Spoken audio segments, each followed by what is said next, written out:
Hello guys, mga tarantulas. So ngayon magpapakain tayo ng tarantula. Ito lahat sila puro mga OBT. So galing sila sa last year na breeding ko. Lahat yan napalaki ko. So total lahat nila is 22 pieces. And I think nasa 16 pieces yata ang gendered female, and then 5 ang anim yata ang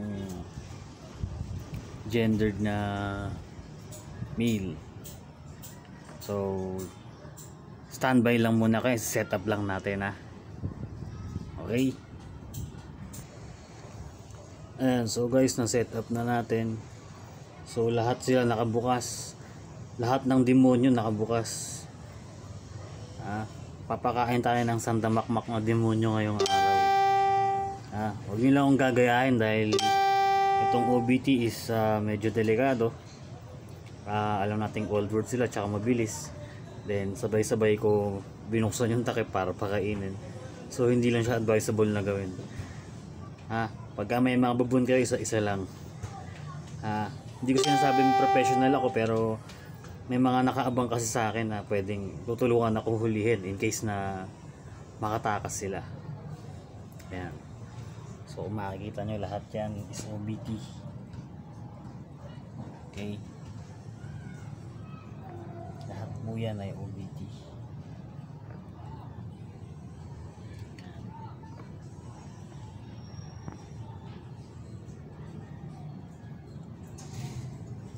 Ito medyo galit po. Ayan, mga demonyong galit. Ayan. Ayan. So tara, magpakain na tayo.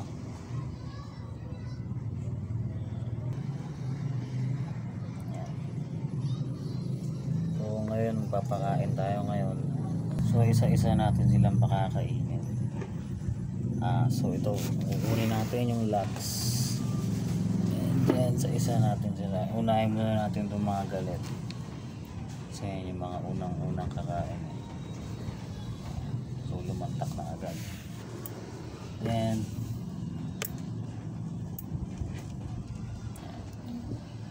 ito namang isa. Nakikita nyo, lumantak na agad. Nakikita nyo, ayan, lumapang na agad siya. Pangatlo natin. Yun, kumain agad. Ayan, pangatlo natin. Tapos ika-apat natin.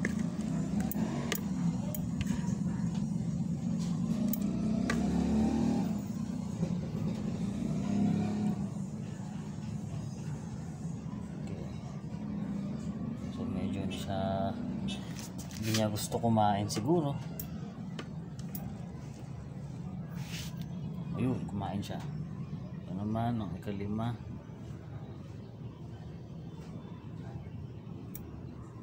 Natin kung lalapang siya ngayon.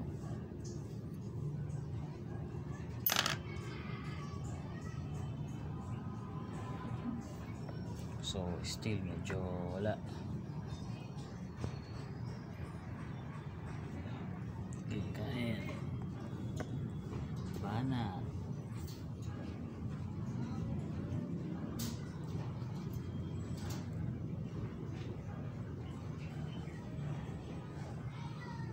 Hindi natin naantayin yan.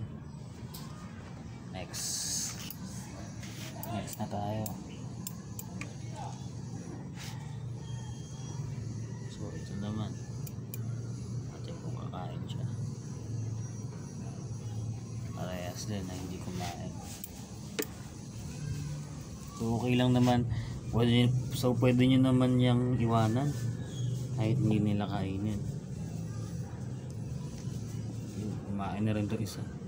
Okay lang naman guys kung hindi nila kainin yan. kahit pre-molt naman sila, hindi naman lumalaban ng LUTs eh. Hindi naman, ang LUTs naman hindi siya ganun magkaka-terror. Unlike sa ibang feeders talaga like super worms. Pagka may pre-molt kayo kaya hindi niya kinain, kailangan mo talagang tanggalin yun. Delikado kasi yun. Pwedeng siya yung maging feeders. Next. Ay, nakawala.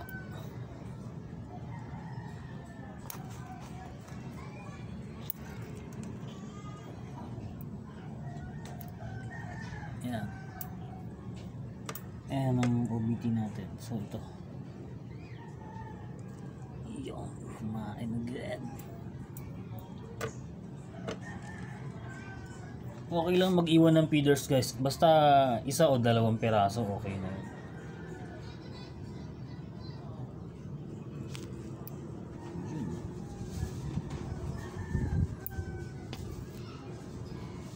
Next.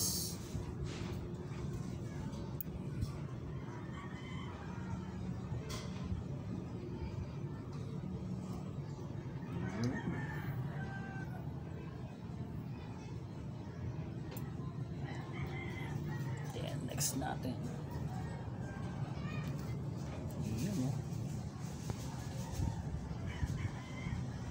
Yan guys, so nabigyan natin sila lahat. Yung iba lang wala. Yung iba lang hindi kinain. So okay lang naman. Pwede kumain yung iba. So yan lang din ang pakain ko. Once a week lang. Okay na yan. Once a week. Juvenile or sub-adult LUTs, okay na yan. So sa next na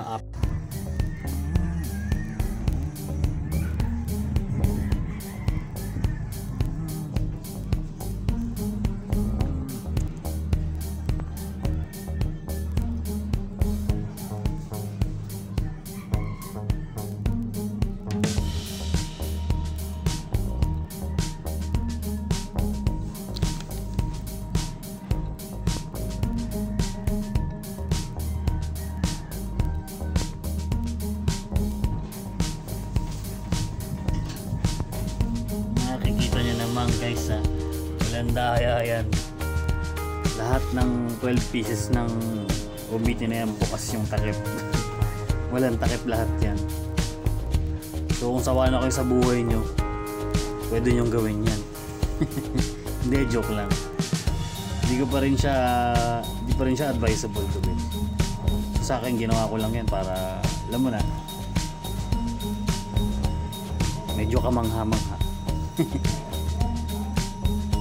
Pero wala namang kakaiba dyan.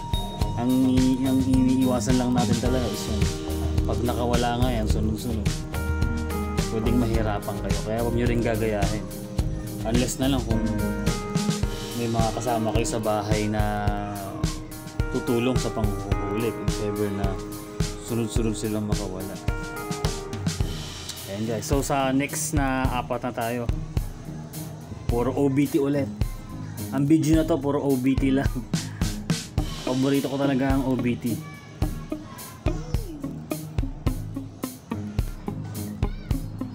Hello ulit guys. So ito, sorry sa weird na cut ng video. So nakalimutan ko lang din sabihin na kailangan nyo rin mag-ready ng panghuli like this cup. Is na makawala, pwede silang dakutin. So pag nadakot nyo, nakuha lang kayo ng medyo sa pin na lalagay nyo sa ilalim para umakyat sila in case man nasa lapag sila, para makuha nyo sila. Hindi, huwag nyo kakalimutan yung long tweezer ha. Kailangan to, lalo na pagka babon ng pakakainin mo. Kasi nga ang babon is hindi sila nagtiplik ng hair, which is ang pinaka defensive mode nila is yung strike agad, yung bite. Pwede nila kayo makagat. Huwag yung kakamayin yung feeders tapos ihuhulog nyo sa kanila. Medyo delikado, mahirap makagat. Medyo malakas yung venom potent nila, lalo na kung may allergic kayo. So ingat-ingat din guys sa pagpapakain ng mga baboons. Okay, so mag-start tayo ulit. Itong 4 naman ang pakakainin natin. 4 na adult female.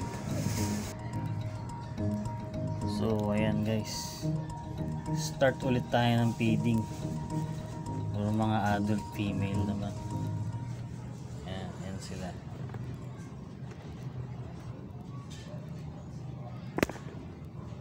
Ayan. Sobrang ganda talaga ng OBT. Itong isa hindi ko na binuksan kasi gusto ko mawala eh. So ayan, ganyan lang. Medyo nasira ko yung bahay nila pero okay lang naman. Minsan lang naman yan. Pag nagpakain naman ako palaging siwang lang yung binubuklat ko. Kumbaga, konting bukas lang tapos doon ako naglalagay ng feeders. Yun naman talaga yung advisable na pagpapakain ng baboy. Hindi mo siya totally bubuksan. So huwag niyo akong gagayahin ha. Okay, start na tayo guys. Yan, so dito muna tayo sa dalawa.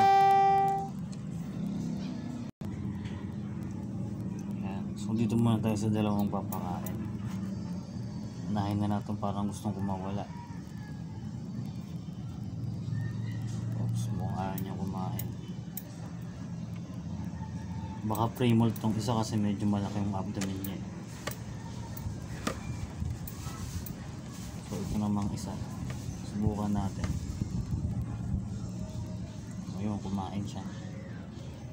Yung kumain siya.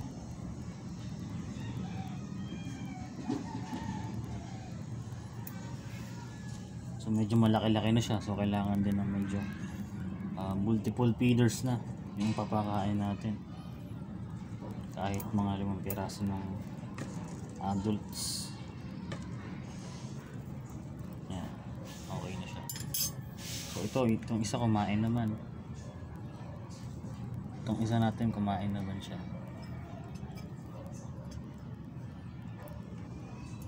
Okay, so sarado na natin itong isa.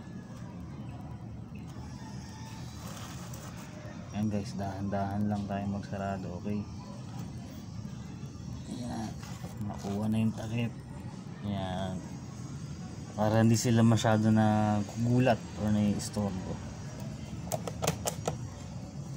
Ayan.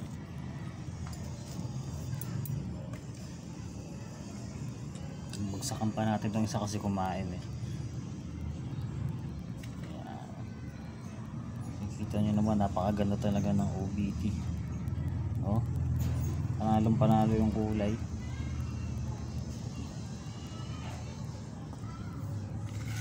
Juvenile pa lang, panalo na.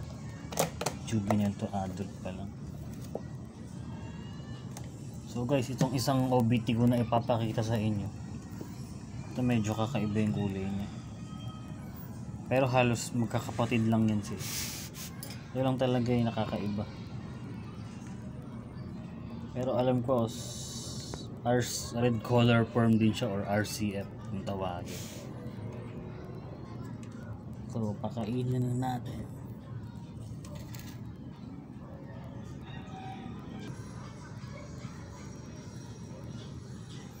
Okay, napakaganda po ng kulay niya.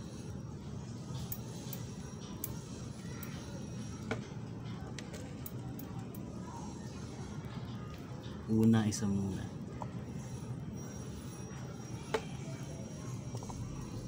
Yun, lumantak agad siya guys. Lumapang agad, sinakmal agad. Ayos. Sa pa kaibigan.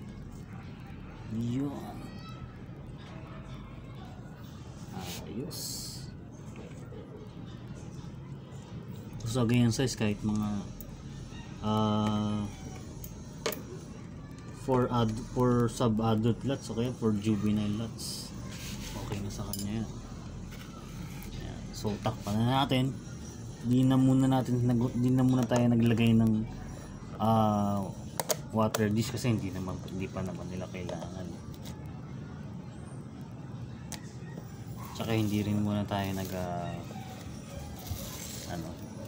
nag-misting kasi medyo basa-basa pa yung lupa nila.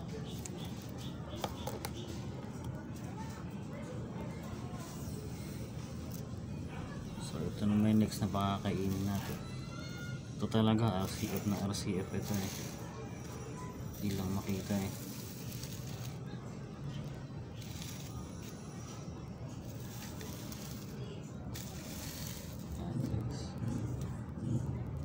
RCF na RCF yan.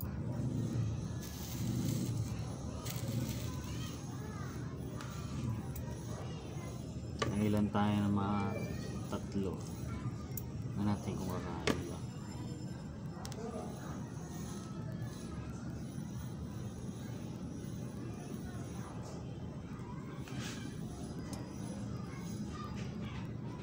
Hindi siya kumakain guys, so pwedeng pre-malt po ito. So kahit isang lots lang yung lagay natin, and then yung the rest tanggalin na natin. Yan.